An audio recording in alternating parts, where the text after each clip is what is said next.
కృష్ణుడి బాల్యం 4వ భాగం. పూతన మరణ వార్త కంసుడిని చేరింది.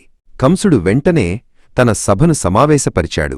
అతని పిలుపు మేరకు గాలిలోంచి ఒక భయంకరమైన సుడిగాలి ఆకారంలో తృణావర్తుడు అనే రాక్షసుడు ప్రత్యక్షమయ్యాడు. తృణావర్తా, నువ్వు నా నమ్మకమైన బంటువి. నీ వాయురూపంతో గోకులంపై విరుచుకుపడు. ఆ నందుడి కొడుకుని ఆకాశంలోకి ఎత్తుకుపోయి అతని కథను ముగించు అని కంసుడు ఆజ్ఞాపించాడు. ఒకరోజు యశోద కృష్ణుణ్ణి ఆరుబయట ఆడిస్తూ ఇంటి పనులలో మునిగిపోయింది. అకస్మాత్తుగా ఆకాశం నల్లగా మారింది. పెద్ద సుడిగాలి ఒకటి గోకులం వైపు దూసుకువచ్చింది. అది సాధారణ సుడిగాలి కాదు, కంసుడు పంపిన తృణావర్తుడు అనే రాక్షసుడు. ఆ సుడిగాలి ధాటికి గోకులమంతా అల్లకల్లోలంగా మారింది. ప్రజలు భయంతో ఇళ్లలోకి పరుగెత్తారు. కృష్ణా, నా కన్నయ్య ఎక్కడా అని యశోద ఆందోళనతో వెతకడం ప్రారంభించింది.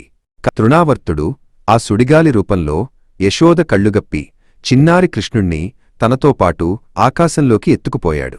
ఆ రాక్షసుడు కృష్ణుడిని ఆకాశంలో గిరగిరా తిప్పుతూ పైకి ఇంకా పైకి తీసుకువెళ్లాడు. కృష్ణుడు కనిపించకపోవడంతో యశోద గుండె పగిలినంత పనైంది. అయ్యో, నా కృష్ణుడిని సుడిగాలి ఎత్తుకుపోయింది అని పెద్దగా ఏడుస్తూ నేలమీద పడిపోయింది. ఆకాశంలో కృష్ణుడు ఒక లీల చేశాడు. అతను తన శరీరాన్ని ఒక పెద్ద పర్వతంలా బరువుగా మార్చుకున్నాడు. తృణావర్తుడికి ఆ బరువును మోయడం కష్టమైంది. ఈ పసివాడు ఇంత బరువుగా ఎలా ఉన్నాడు అని ఆ రాక్షసుడు ఆశ్చర్యపోయాడు. కృష్ణుడు బరువు పెంచడమే కాకుండా తన చిన్న చేతులతో ఆ రాక్షసుడి గొంతును గట్టిగా పట్టుకున్నాడు. తృణావర్తుడికి ఊపిరి ఆడలేదు. ఊపిరాడక కృష్ణుడి బరువును మోయలేక తృణావర్తుడు తన రాక్షస రూపంలోకి మారిపోయి పెద్ద ఆర్తనాదంతో ఆకాశం నుండి కిందకు పడటం ప్రారంభించాడు. కృష్ణుడింకా అతని గొంతును వదలకుండా గట్టిగా పట్టుకునే ఉన్నాడు. ఆ రాక్షసుడు గోకులంలోని ఒక పెద్ద బండరాయిమీద పడి పెద్ద శబ్దంతో ప్రాణాలు విడిచాడు. గ్రామస్థులందరూ ఆ శబ్దానికి ఉలిక్కిపడి బయటకు వచ్చి చూశారు. ఆ భయంకరమైన రాక్షసుడి శరీరం మీద చిన్నారి కృష్ణుడు ఏమీ జరగనట్లు నవ్వుతూ ఆడుకుంటున్నాడు. యశోద పరుగున వచ్చి కృష్ణుడిని ఎత్తుకుని ఆనందభాష్పాలతో ముద్దాడింది.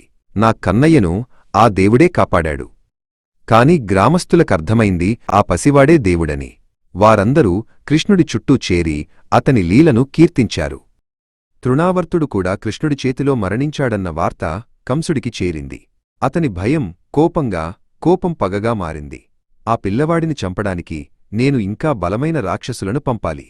నా చావుకు కారణమయ్యేవాడిని నేను బతకనివ్వను అని ప్రతిన పూనాడు.